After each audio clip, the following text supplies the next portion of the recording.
Yeah, hello again to another episode of the 365 FM podcast. And today I have Alan Cox here with me, an MVP, and we talk about protecting Microsoft Copilot with Purview DLP and Insider Risk. And yeah, Alan, I think for listeners who may not know you yet, can you introduce yourself and what you currently do in the Microsoft space? Alan Cox. I am based in Missouri, in the United States, and I am an MVP on both 365 and Copilot. Although most of my professional direction is really around the governance and the purview space, and so really kind of combining those. We hear a lot of people talking about AI governance and all of that, and that's exactly what where really my focus is, but not even just around AI, but purview as a whole in governance and all of that. So I do work as a director of Microsoft governance, and of course AI is a big part of that, and that's what we will be talking about. Also, deliver courses on Udemy around Purview as well as M365 and adoption. And so speak at all of the as many of the user groups and conferences that I can. But other than that, I'm all over LinkedIn and YouTube. So yeah, happy to be here. Yeah. Can you? I see a lot of people use governance, security, compliance, risk as one topic. How will you say what's different governance from the other things? Yeah, so for me, compliance is really kind of looking back. Compliance is kind of looking back at, in more, are we meeting the regulatory things that we need to, depending upon what our industry is? Whereas governance is kind of looking forward. Governance is kind of looking at, how can we, kind of prevent things from happening. I always tell clients my part of my job is to help keep you off the news because if you have a major break or breach, then you're going to end up being on the news likely, especially if you're a high profile finance firm. So that's really kind of the difference for me. But also governance is more than just control. I just drafted an article on this actually. It's not in fact it just came out I think yesterday. It's not even about it's not about control. It is just having process in place to make things safer. It's not just, well, we've got a policy or we've got a control for this. It's looking at the big picture, but also when you think about it, something that's big here in the U.S. and Midwest is NASCAR racing. And one of the things they talk about a lot is a governor on those cars, and what that means is it slows them down. So governance isn't necessarily just rules and controls and all that. It's part of that, but it's also like let's pump the brakes a little bit and let's slow things down and look at this from the big picture. So for me, that's where really governance fits. And how was your way to, I say, peer view? That's a yeah, it's a special topic. So, what would bring you in this topic? I'm sorry, I didn't quite understand the question. What you are an expert in peer view, and I think it's the all these things are other things so cool. You can do Teams and Copilot, and all the stuff sounds so cool. What was your interesting in peer view, and how are you landing there? Yeah, really, it was kind of a sort of an organic thing. It was because as we really started talking about AI and Copilot, and everybody was like, "Oh, kind of anti AI initially because of fear of what these models may be doing in your environment." And while we definitely need to be taking a look at that, um, the natural gravitation from Copilot and then securing Copilot and making sure that or any other AI model that may be running in your environment. And Microsoft has done a pretty good job at putting good controls in place. But something that I always tell clients is Copilot or AI. I'll say Copilot because it's really kind of my more my specialty, but Copilot doesn't necessarily introduce new risk. it can surface existing risk. So it can surface, over permissioning, oversharing, but all of that to me kind of has to go together. So I think anybody that's really involved in agentic Copilot, or delivering agents like that, really, I think almost has to be kind of in the governance space to some degree. Otherwise, it's just kind of, Microsoft talks about a responsible AI, and that's part of it. So for me, it was just kind of a natural gravitation, but also just get it. I've done exchange work over the years. I've done a lot of other platforms inside of the 365 space, and Purview just kind of brings it all together for me. And so I just really, really enjoy it. And it's also an area that's misunderstood. That people don't understand it. So it's nice for me to be able to help kind of shed the light on that. So. How did or I see in Entra, and I found it really interesting that AI models more handle like a personal ID than an application. So is there a change you see in Purview from what's bring AI to it? Yeah, yeah, and that's a big part of it is AI. I mean, well, um, there's a big push and not just governance around the applications and around sensitivity, but also when it comes to identity. So we're seeing a Entra ID and Entra identity governance is really kind of blended in through all of that, and we're seeing all of that in Purview, from Entra. But also the interesting thing is when I talk a lot about when I talk a lot about Purview, the integration between with all, of course, the Microsoft 365 apps, but also the apps in or what's going on in Entra ID and Entra, but also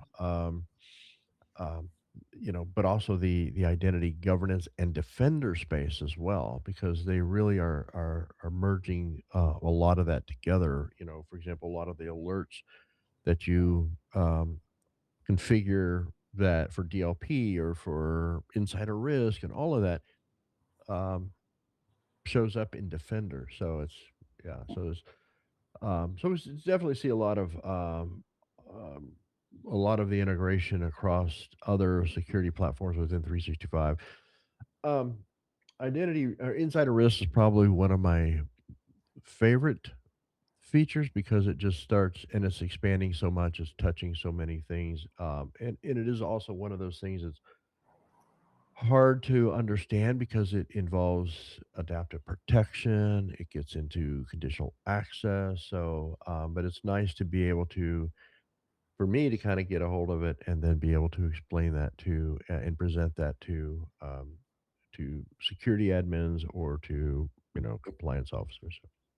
I found it also interesting because the people don't understand their risk. So most people say, okay, insider risk, it's something who will do something evil, Yeah.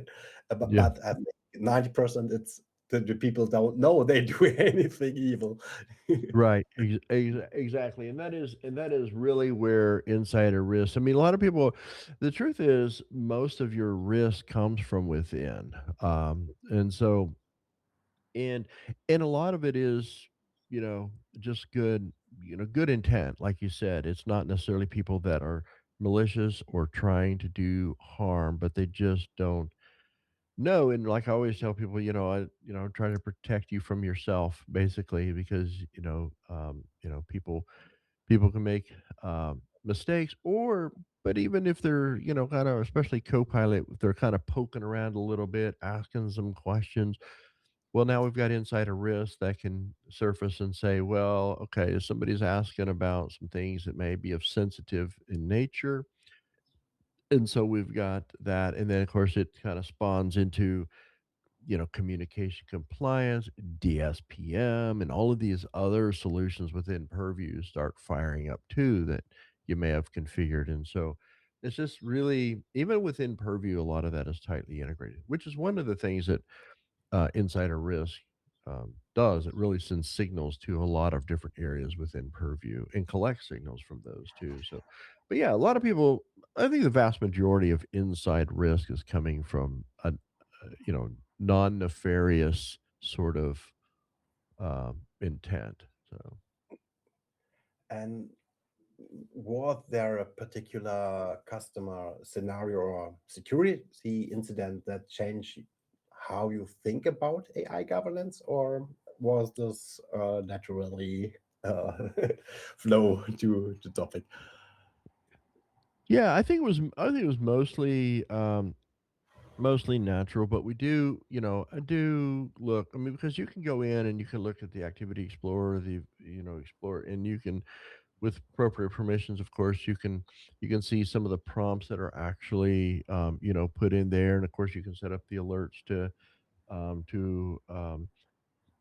alert you if someone's targeting specific sensitive information or asking questions of, like, you know what's our corporate credit card number? And if somebody's accidentally shared this information somewhere, that will surface. And like I said, if a lot of people may have permission to something, they just don't even know they have permission because somebody has overshared.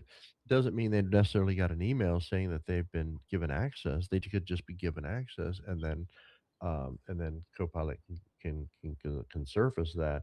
So it's not a particular situation. I don't think. I think it's more.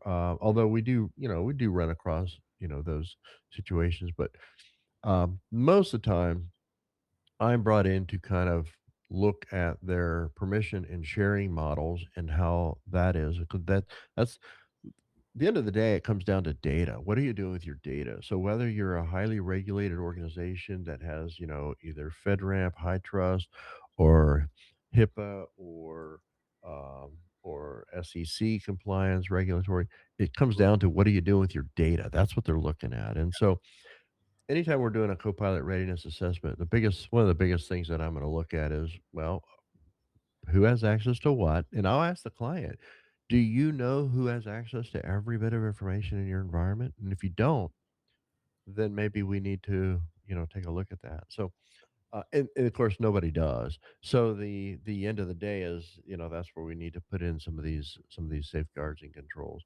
And Purview does a really good job at with policies that are really pretty built in that says Copilot is essentially off limits to this data if it contains this or this, and of course you can set all those rules. So And for people that are hearing Purview for the first time and not fully understanding it, how or say to how do you explain it to the C level? Oh, not let me not unfair. How do you explain it to a 10-year-old? What is Microsoft Purview in simple terms?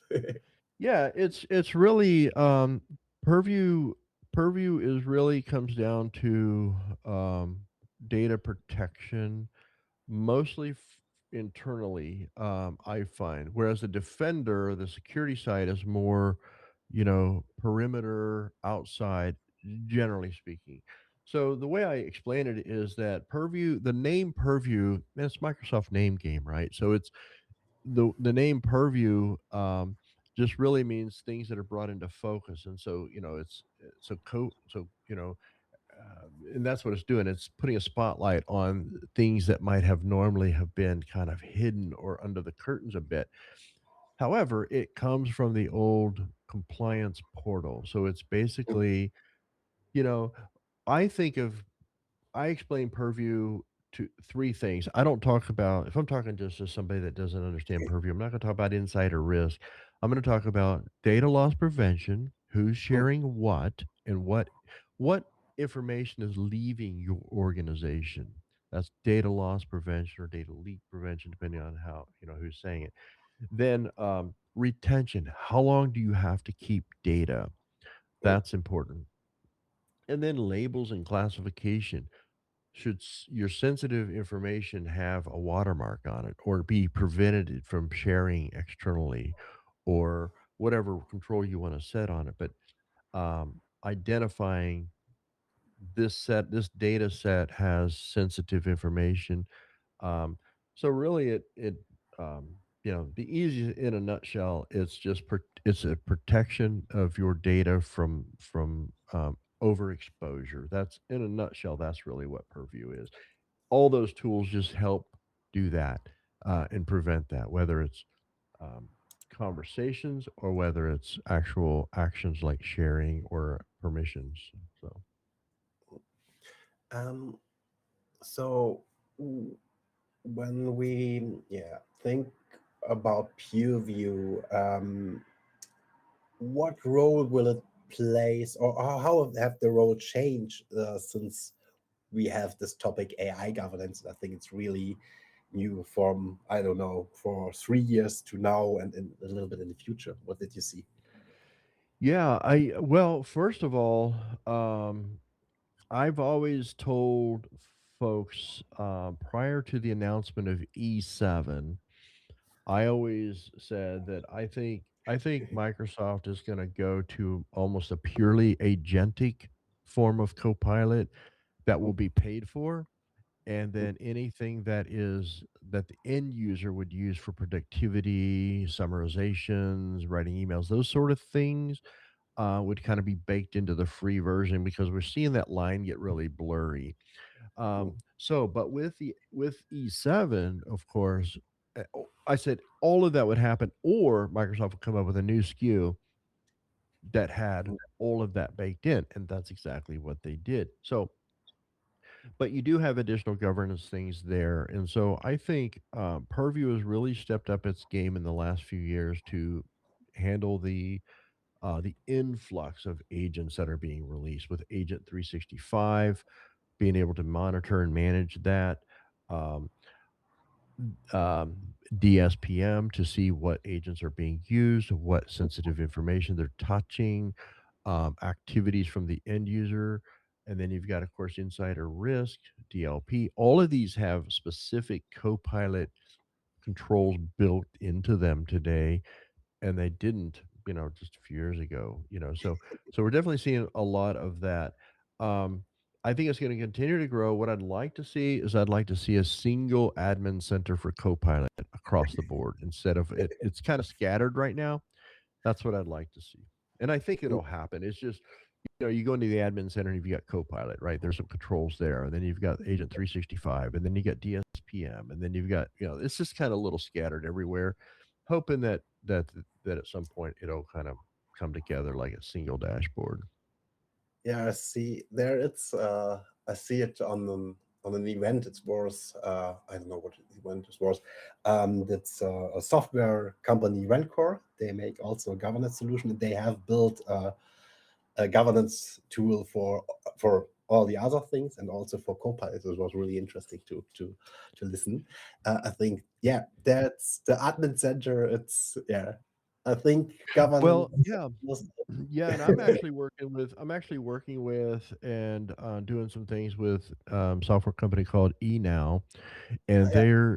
they have an app governance um, dashboard.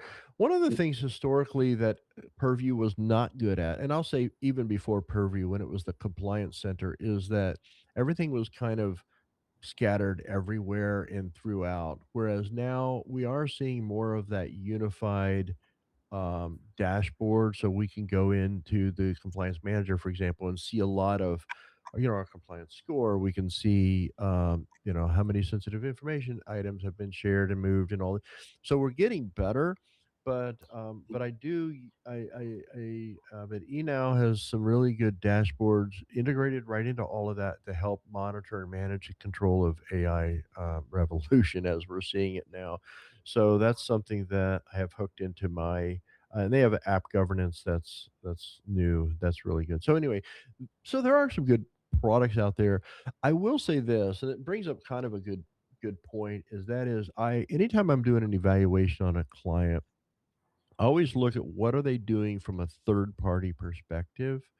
In other words, what are they doing that Purview does or Microsoft can do, because a lot of organizations just don't know. So go and they'll buy a third party product to fill this one little gap when Purview does just as good a job. Now, it's not to say that Microsoft does as good as everybody else. There are areas and times where I would recommend, and even Microsoft says, go get a third party on that because we're really not quite there yet on that solution, whatever that solution may be.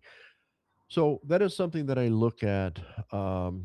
Is are you using a third party DLP? Well, why are we doing that? You're paying for an E5 or now an E7. Why would you do a third party DLP? Because I see no real reason for that. Maybe somebody has a good reason, but it's just so good now that I just don't see it. The need for it. So that is something that we definitely I address often with clients is evaluating you're using this product, but Microsoft does it and probably does it as good, if not better. You're already paying for it.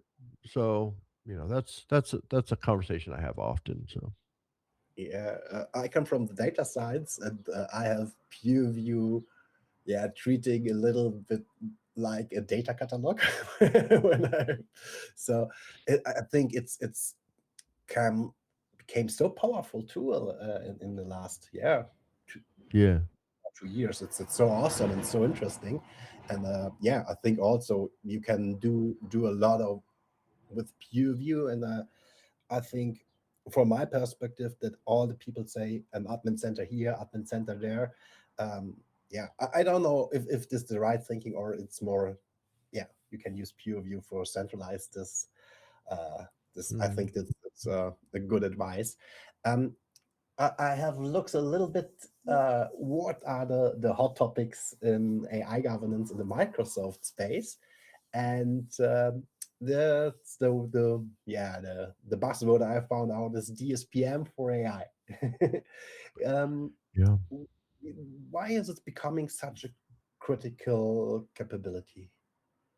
Well, and it's so much to where they so Microsoft, Microsoft confusion is kind of their middle name sometimes. And so what they did is they had DSPM inside Uh, Purview. They had DSPM and then they had DSPM for AI.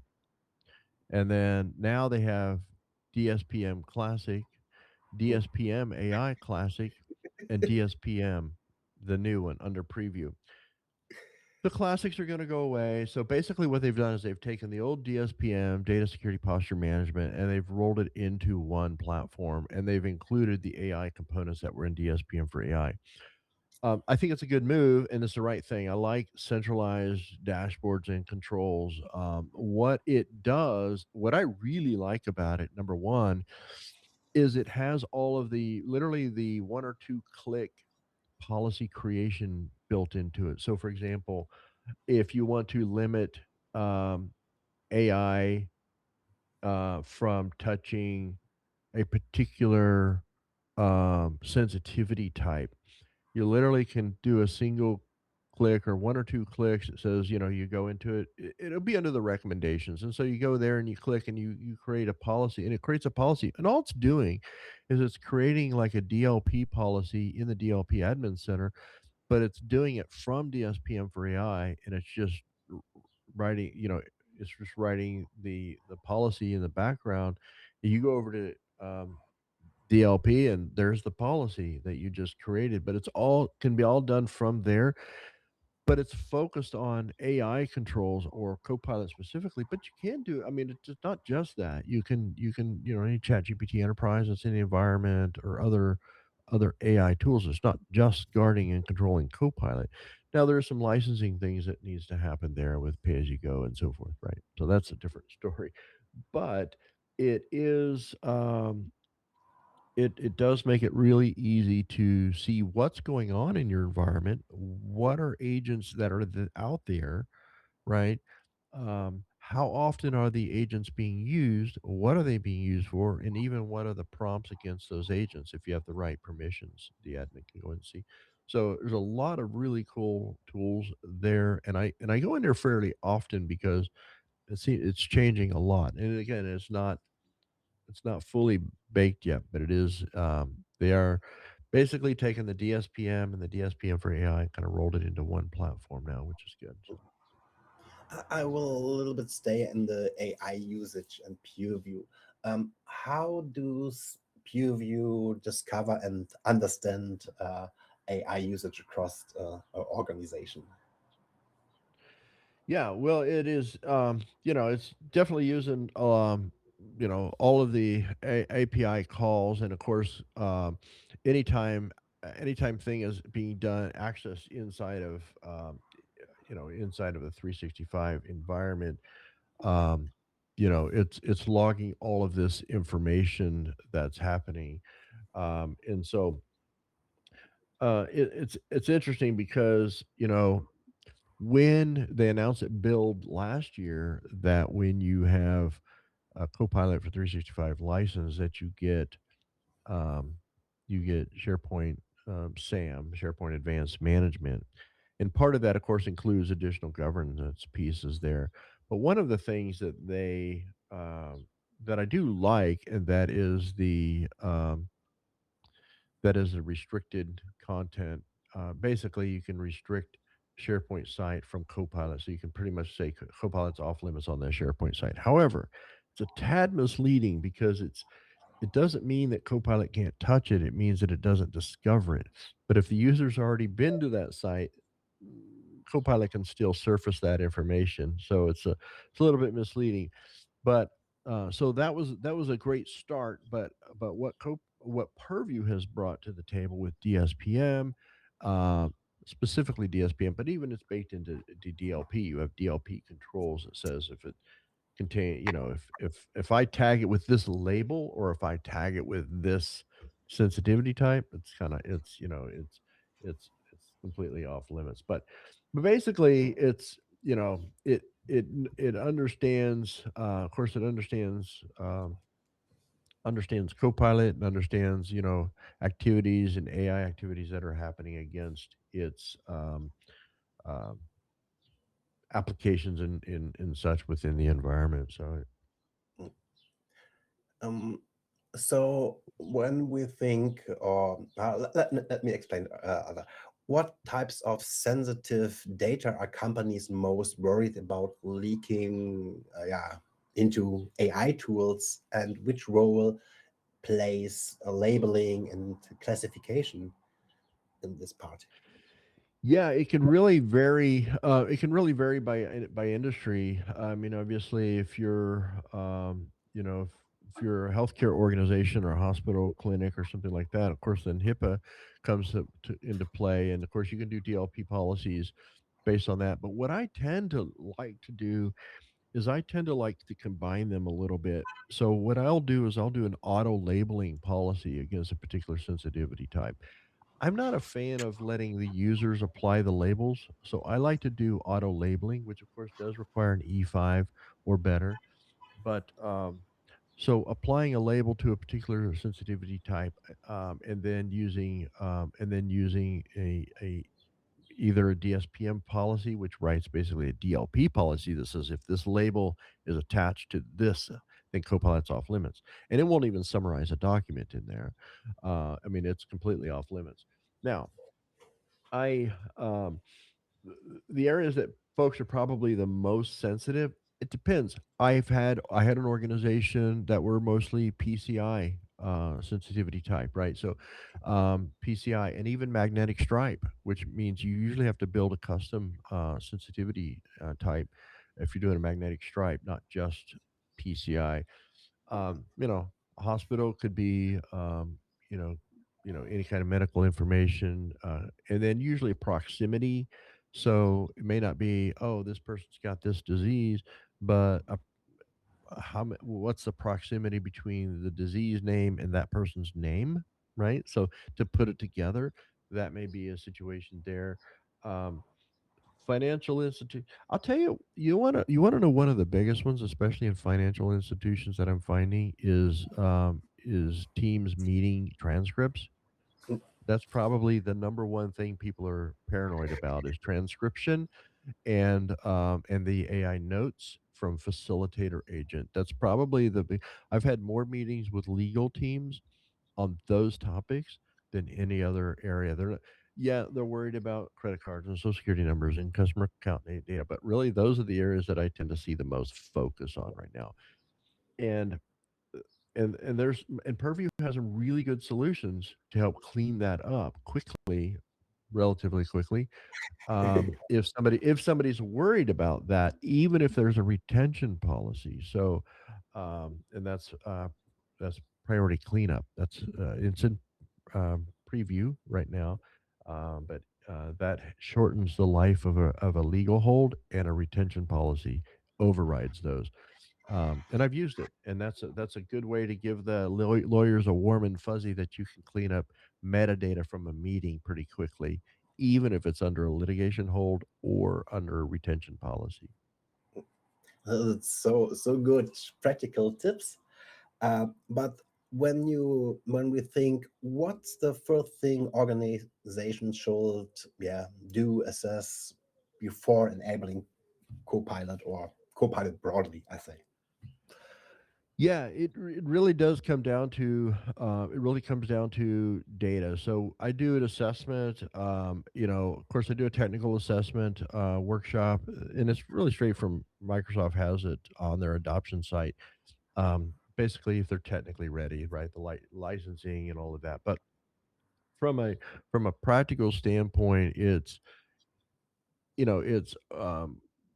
making sure that you have some DLP policies in place. You're governing your sensitive data, um, checking SharePoint permissions, things like that. I mean, it's kind of some tedious work because Microsoft is not the best at doing permissions reporting for SharePoint.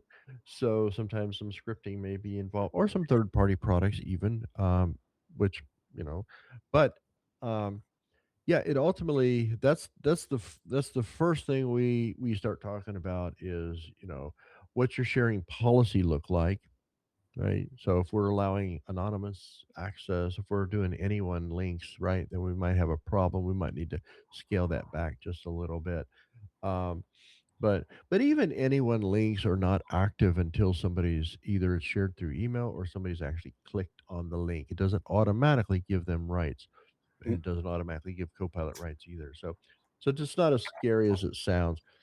But again, it does come down to it does come down to what's our retention look like? Because if we have it over, if we're over, if we're not doing any retention policies, and whether it's email or SharePoint or Teams or any of that, then that just increases your surface that Copilot can go after as well. So the more data that's accessible to Copilot. So look at retention policies, look at your labels and classification, and what we're allowing to be shared. Probably the biggest things. Yeah, I think a little bit about, I have done for a half year or so a post, and it was about some risk I think that Copilot can bring, or AI models.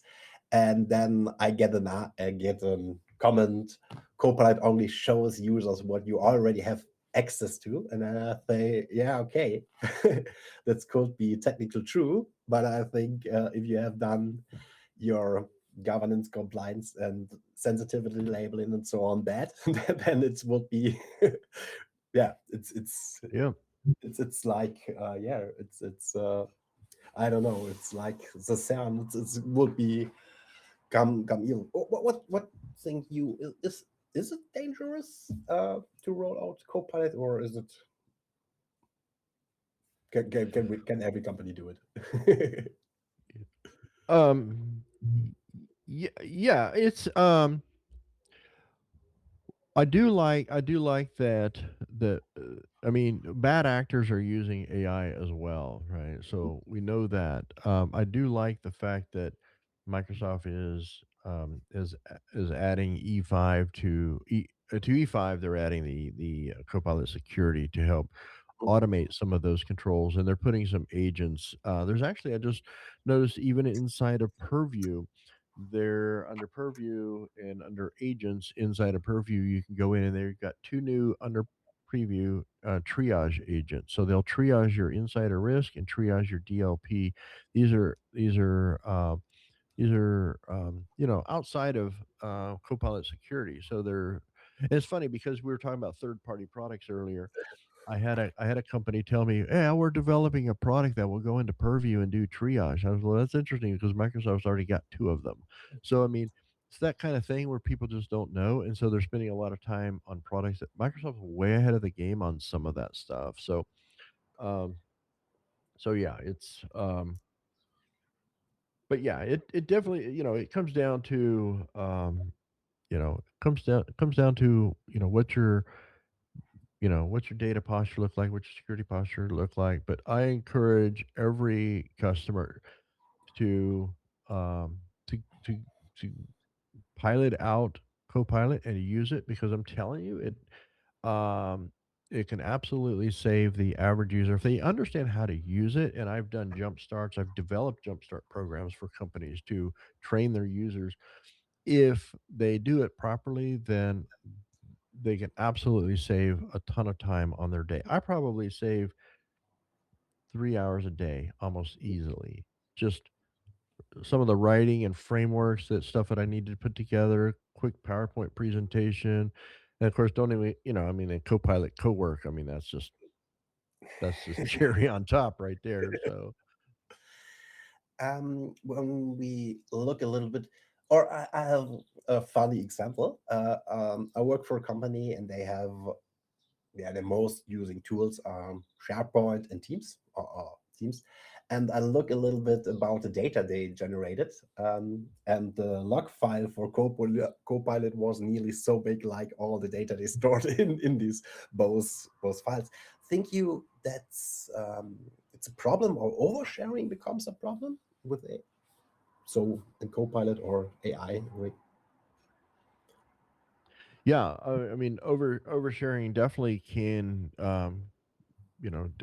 be a problem, but it's not, it's a problem for the sake of oversharing, not even just the AI part mm, of it. I mean, yeah, I mean, if you don't want somebody to, I mean, look, if you share something with somebody, particularly internally, I mean, they've already got access to it anyway. So Copilot can, you know, yeah. So the bigger problem is oversharing for oversharing's sake, not even necessarily from an AI generation standpoint. Although, yeah, if you don't want things surfaced, then you definitely want to control that. Um, the bigger risk, though, for me is people have access to things they may not know they have access to. So that's where the oversharing, over permissioning can be a problem, because if you throw Copilot at it, Copilot's going to surface that, right? Um, so yeah, it's a risk from the standpoint of you should know who has access to what. mm, Um, and like I said, Microsoft's not great at really presenting this information very well. There are some good tools out there. We've mm, used other third-party products like AvePoint or eNow yeah, or something like that to surface who has access to what, or write those reports for permissions reports. Really, for any organization thinking about going to Copilot and launching any either Copilot or AI in their environment, the very first thing I would be doing is pulling a full sharing and permission report and see who has access to what. And if you don't like what you see, then you need to fix that first.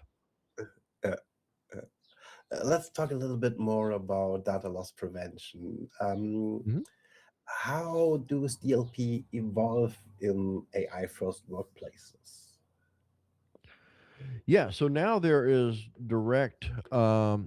are direct controls within DLP that specifically tell Copilot it's off limits, or any AI, but words that Copilot is off limits to that based on the parameters, you just like any other control or condition that you would put on a DLP. So if it's this sensitivity type, if it's got this type of sensitive, or if it contains this label, which is where I use labels often, and then I'll just use a DLP that says if it has this label, and I may call the label restricted from AI, and then that's deployed, and then DLP, then I can say if it contains this label, then there's basically a control that says exclude Copilot from processing that data. And I've done that with entire SharePoint site. Mm. So an entire site could be labeled, and because of that, I'll put a DLP on it that says if it has that label, it's Copilot's a no go. So they've done a really good job at integrating DLP into AI controls, and specifically around Copilot. So Yeah. Um, yeah, Purview have this auto labeling function.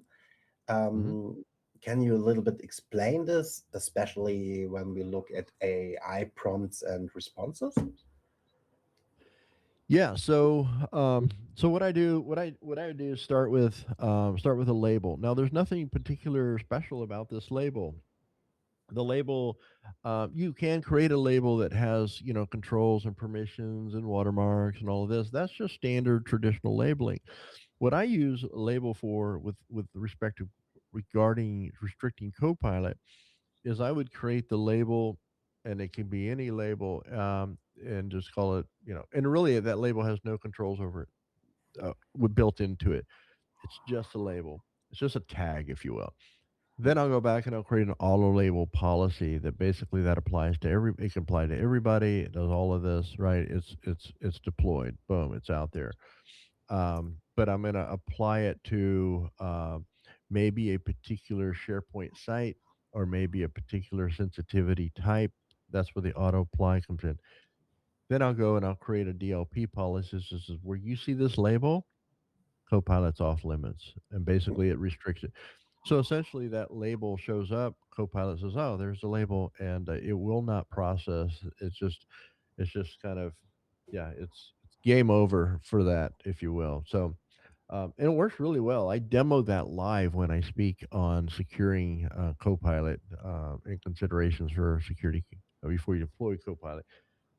I demo that in real time how that works, and it works uh, very, very well.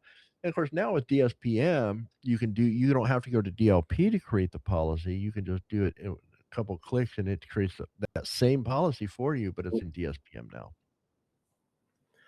I think a little bit, or how granular can or must or should organization get with, yeah, DLP controls from your perspective? Granularity of DLP. Yeah. Yeah, I mean, you can get down to the single item level. As a matter of fact, you can. Well, and that's where, um, yeah, and that's where the labeling comes in, because that labeling can get really granular down to the literally you can tag a single document with that label if you want, or a document library, or a SharePoint site, um, or anything that has keywords, or any kind of reg expression, right? So you can get so granular with that. You can, um, yeah, you can. Anyway, so then from there, the DLP policy also can get granular by itself, but you can use that label as the trigger for that DLP essentially. And then, I mean, you can get into now you can get into insider risk, so that when that DLP policy gets triggered, it triggers insider risk. I mean, you see how this can just really go on and on, so tightly integrated, that it just really works well. And that's one thing I like about insider risk, is you can trigger off of a DLP policy. So if this is triggered, do this. Now, scale the risk level. So I briefly mentioned adaptive protection earlier. One of the things that you do, and that's part of insider risk, it uses some of the components there. But basically, what that does is says, the way I view it, no two users are necessarily the same, no risks are the same, and no day is the same. So what I do with, say, a DLP policy, insider risk, and adaptive protection, is I'll create one policy, and in that policy I'll have three rules. And those three rules will say, if their risk level is minimum, then maybe I'm just going to give them a policy tip. Hey, you might not want to do this, right? But their risk, they've not overshared, they've not over permissioned, they've not dropped label down and lowered a label a lot. So their risk level is not too high. but maybe that's someone that's more moderate risk. So now I have a rule two that basically says you have a moderate risk, so we're going to crank this up to policy tip, maybe block the action, but that's it. And then policy 3 is you have a history of risky behavior. So we're not going to cut off. We're not going to block access now. So that's adaptive protection. It scales it, but but it works within DLP, works within conditional access, all of that. So you can apply these rules based on the user's historical risk level. And it just uses an algorithm that Microsoft has baked into it. But that's how all of that kind of DLP, insider risk, all of that kind of works together. Um, whether we're talking Copilot or not, but it certainly works from a Copilot's perspective as well. Yeah, I'm sitting here in Europe, Stuttgart, and we have this wonderful AAA EU Act, Yeah. and Yep. there's one part it's auditing your systems. What role can play Purview, especially in AI scenarios for auditing? Yeah, yeah, that's a great one. Oh, so yes, I'm familiar with the EU Act. They First of all, I advise customers to use the compliance manager, because in the compliance manager you'll get the score, you'll get your compliance score, but then you also get all the actionable items that you can take in order to raise that score.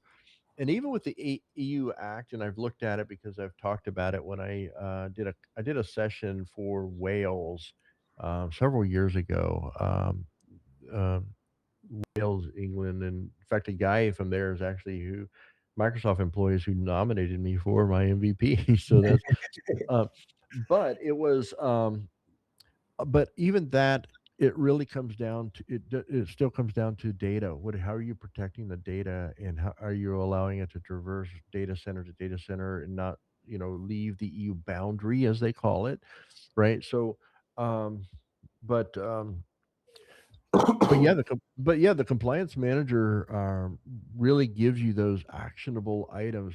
It tells you what Microsoft is doing on their end, what they're responsible for, and then it tells you what you're responsible for in order to move that score up. And then, of course, you can assign those out to people and so forth. So that's where, if you really want to kind of know where you stand from an industry level, compliance manager inside of Purview is a really good spot.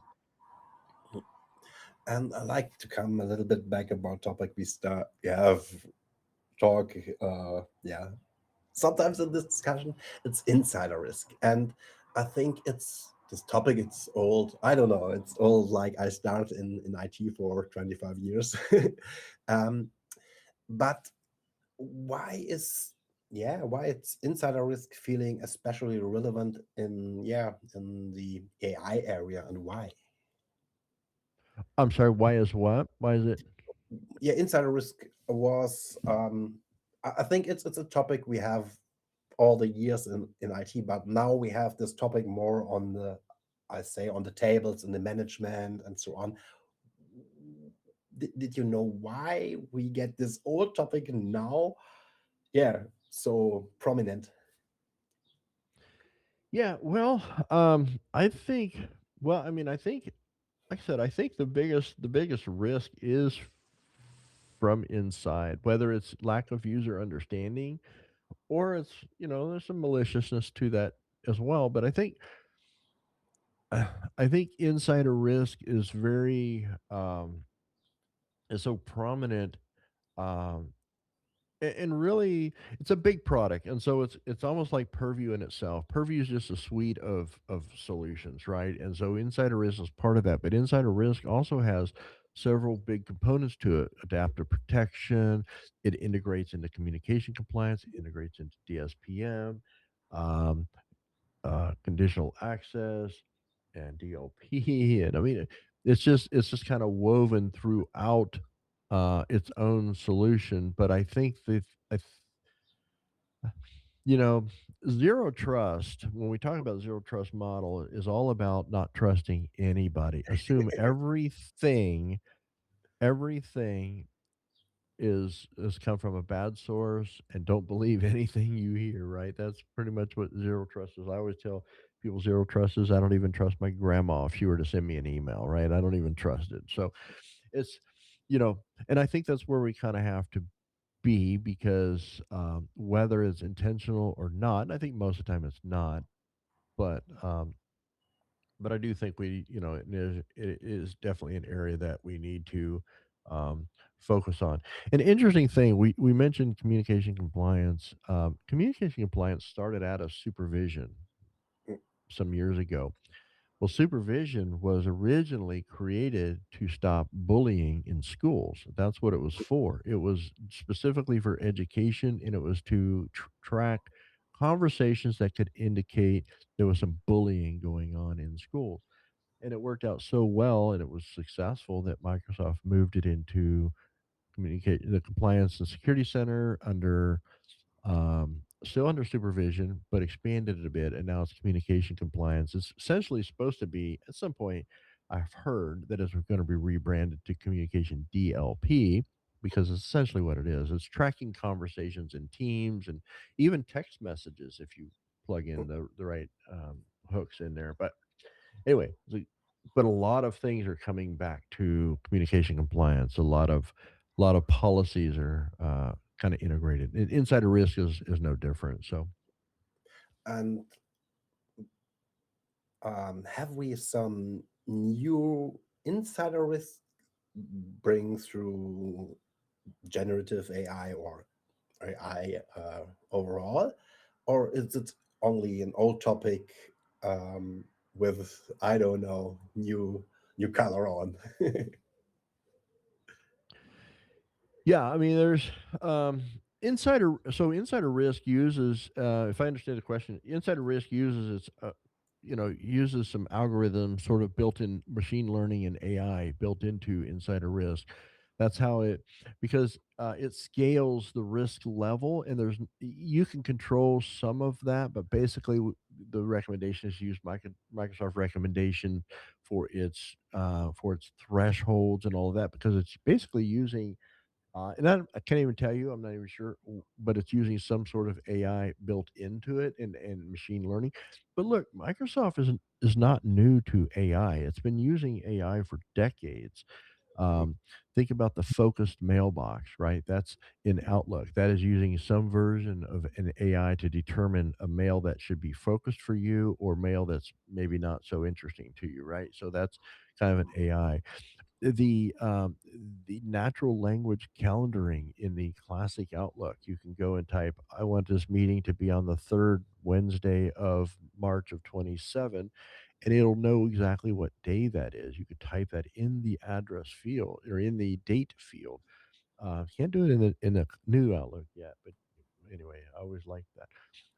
The find timer, right? The find time and the pick a time inside of um, Outlook, and then the designer inside of PowerPoint is all part of AI. Of course, now it is combined with Copilot, but even in the early days, it was not. It was just part of its own thing.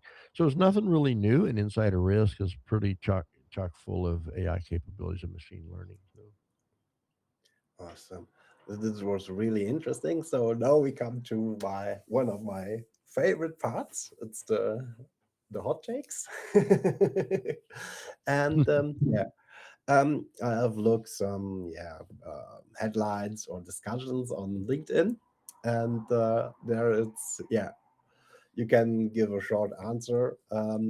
AI governance is currently more marketing than reality. Agree or disagree? Yeah, yeah, probably. I would agree. I think it's a good buzzword. Most organizations are enabling Copilot too early without fixing permissions first. I'm sorry, I didn't hear that. Most organizations are enabling the Copilot too early without fixing permissions first. Yeah, I would say that's probably been my experience. Yeah.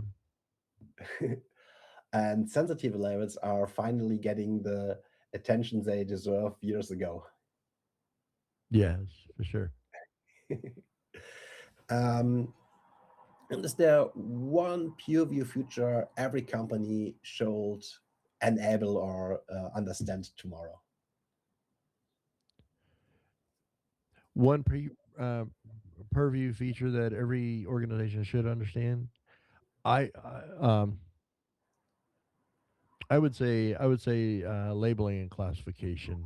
I would I would say that's I would say understanding what documents you have in your environment and classify them accordingly would be key. And one governance mistake everyone makes.